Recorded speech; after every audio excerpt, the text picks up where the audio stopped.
Welcome back to Investing Talk Podcast. Today, we're digging into a stock that's really been lighting up the charts because of the AI infrastructure boom. But wow, it's also seen some major price swings. We're talking about IREN. And the big question we're exploring is, well, is IREN a good buy right now? Before we get into all that, please do take a second to subscribe, like this discussion, maybe leave a comment. We'd appreciate it. Oh, and definitely let us know in the comments if there's another company you want us to tackle in a future session. Yeah, that's really the key question, isn't it? Especially for anyone watching the digital infrastructure space. IREN's momentum has just been exceptional, and it's driven by this massive strategic shift they pulled off.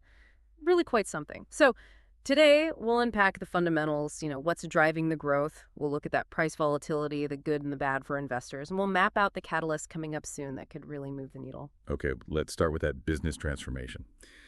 That feels like the heart of the story here. I mean, this company it used to be mainly known as a Bitcoin miner, right? Pretty cyclical. Exactly. Commodity driven. But then over the last, 18 months or so, it's just radically changed. Now the market sees it as a vertically integrated AI infrastructure utility. And the sheer speed of that pivot, that's what really got everyone's attention, yeah? Absolutely. It felt like an overnight success, but, it was built on years of groundwork, investing in that infrastructure beforehand. And we can see how successful it's been just by looking at the revenue numbers. Fiscal 2025, revenue didn't just climb, it surged 168%. Wow, 168%. Yeah, reaching $501 million. And this isn't just like slow organic growth. It shows they could pivot that existing data center muscle really fast and capture that high margin demand from AI workloads, specifically from the big cloud players, the hyperscalers. And that competitive advantage is crucial. It's more than just having the latest chips, isn't it? Precisely. That's the fascinating part.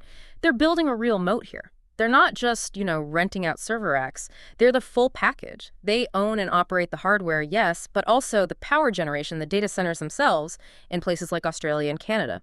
So they control the cost, the power reliability, how data moves, that vertical integration. It makes it really tough for competitors who are just, say, leasing space from others. Controlling that whole stack, it sounds like that's showing up in the profit margins, which kind of proves the pivot worked.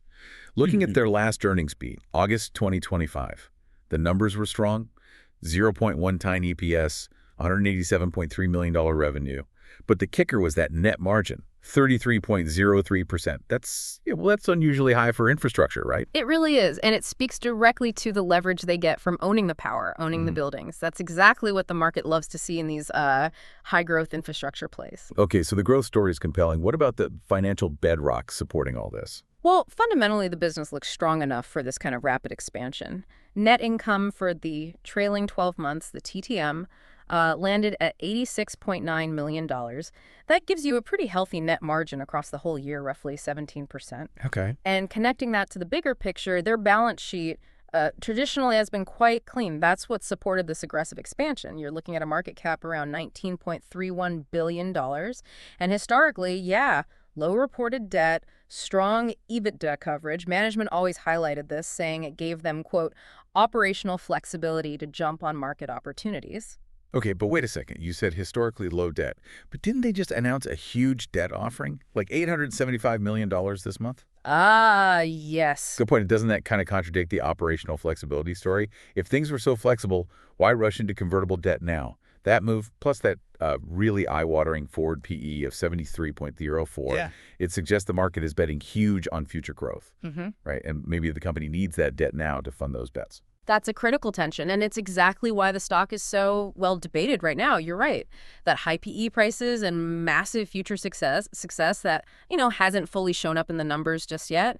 And yes, they likely need that capital urgently to buy the next-gen GPUs, build out the power infrastructure that these AI models just devour. Okay. And you see this mix of, let's say, risk and huge enthusiasm in the stock price itself. Shares went on an incredible run from like $5.13 up to a high over $70 in the last year. Crazy. Wow. Right now, October 14th, it's trading around $63.49. So still way up. Okay, let's talk analysts then. The average rating is buy from 10 analysts covering it. But here's the weird part. The average 12-month price target is $55.38. That's below where the stock is actually trading. What's going on there? Why is the street lagging behind the market price? It's a classic situation, really. Analysts often struggle to model a business that's completely reinvented itself. First, you probably have some hangover from the Bitcoin mining days. That valuation was suppressed for a while. Second, there just aren't many examples of companies making this exact leap from commodity mining to full-stack AI landlords so successfully. Their models are still catching up. So the models are lagging reality. Pretty much, which is why you see these outliers like Cantor Fitzgerald coming out with a $100 target recently. That shows you where the real optimism is. The stock simply outran the spreadsheets. That makes sense. And that disconnect, it perfectly sets up the volatility we've seen lately. The stock hit all-time highs, $70.87 just this October. Sources called it exceptional investor enthusiasm. But let's be direct about the risk profile. The beta is 4.2B. I mean, wow. That number is huge. It basically screams that IREN is way, way more volatile than the overall market. If the Nasdaq Q hiccups, this thing could really swing, right? Absolutely. A 0.5% dip in the tech sector could translate into, a 2% drop for IREN on minor news. Or conversely, it could shoot up 5% on just a whiff of a new contract rumor. Big swings. And that volatility really hit a peak with that debt news you mentioned earlier. The capital structure decision. On October 7th, they announced that $875 million convertible debt offering, potentially up to $1 billion. Now, management needs that cash, like we said, to lock down infrastructure and GPUs now to meet that huge hyperscaler demand. But the market, it just saw potential dilution. That was the immediate reaction. Right. So even though they were announcing strong AI contracts at the same time, stock dropped, 6% right away? Yeah. There's just immense sensitivity around dilution right now, especially after stock has run up this fast. And that debt news definitely woke up the retail crowd. Oh, yeah. Trading volumes from retail investors apparently jumped 194% compared to average. And social media, places like StockTwits, just exploded. Message volume spiked 1,368%. Just pure noise around the debt and the analyst revisions. Intense. We also should mention, back in September, the CEO, Daniel John Roberts, sold 1 million shares. Right. That always gets attention. Yeah, any insider sale makes people nervous, adds to the chatter. But to be fair, overall insider ownership is still pretty high, right? Around 21.55%. Correct. So you have to see that one sale in the bigger context of significant insider alignment still. Okay, so looking ahead now, what's on the calendar? What should people be watching? Well, there's actually a pretty packed schedule of confirmed events over the next 3 months that could definitely influence the price. Starting with some technical stuff, mark down October 28th, 2025. That's the ETF Q4 rebalancing. Basically, big tech funds adjust their holdings. Given IREN's huge run, this could add some choppiness, some volatility. Okay, technical event. Got it. Then the big one, Q3 earnings. That's set for December 3rd, 2025. Expectations are, frankly, sky high. Investors want to see that rapid AI revenue growth continue, and they want to see those margins holding up or expanding. And you mentioned something earlier, the convertible note settlement option on December 15th. Can you break that down? Why is that date important?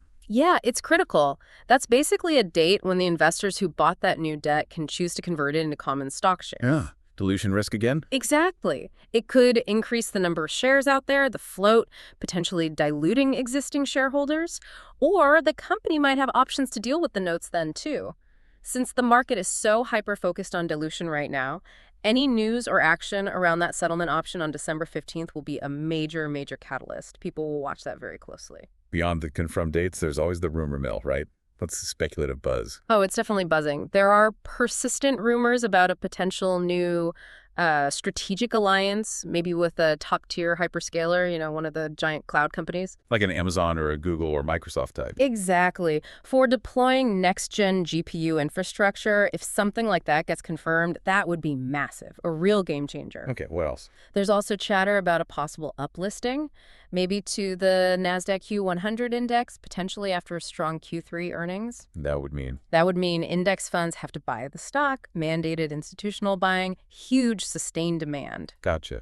And then there's the EU expansion talk, rumors about them potentially buying data center assets soon, maybe in Germany or the Nordics. So lots of potential upside from rumors alone. But let's circle back to risk. Yeah. We can't just brush past that 4.2 beta. No, absolutely not. If the broader tech market corrects, maybe because of interest rates or just general economic worries, a high beta stock like IREN will likely get hit much harder. You could easily see it drop, 4 or 5 times as much as the overall market on a bad day. And what about the execution risk? They're growing so fast, building giant data centers, dealing with power grids. That sounds incredibly complex. What could go wrong? Well, the risk is tied directly to that speed. It's scaling execution risk. They could face supply chain delays for specialized gear like networking or cooling systems. Okay. Maybe more importantly, they depend on power utilities delivering massive amounts of electricity on schedule. Delays there can push revenue back by months. Right. That hits the bottom line directly. Directly.